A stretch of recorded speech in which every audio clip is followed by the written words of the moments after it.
Our NASA Glenn Research Center sits just about 1,000 miles away from the Florida launch site of Apollo 11 and an additional 238,000 more from the moon itself.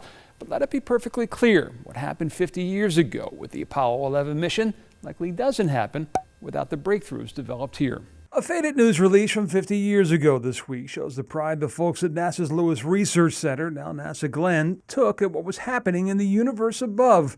It was Abe Silverstein, then director of the center, located as it is today next to Cleveland Hopkins, who had named the program after the Greek god Apollo. And it was his pioneering research in liquid hydrogen and oxygen technology that would lead to the creation of the rocket engines that would help to fuel the mission. There were wind tunnel tests and zero-gravity research as well that still goes on today. The facility allows us about 5 seconds of free fall, but that's enough time to understand how materials behave in space. And on this 50th anniversary, the folks at NASA Glenn are hard at work preparing, as they did a half-century ago, to do it again. We were given direction by the new administration that we will put a person, the next people on the moon will be American, and we'll have the first woman on the moon at our next landing. So we're going to do that by 2024. A return to the moon is significant. We learned 50 years ago astronauts can work on the moon. But we want to be able to be sure that they can work on the moon for longer than just 3 days, that they can sustain a presence. We want them to be able to conduct field exploration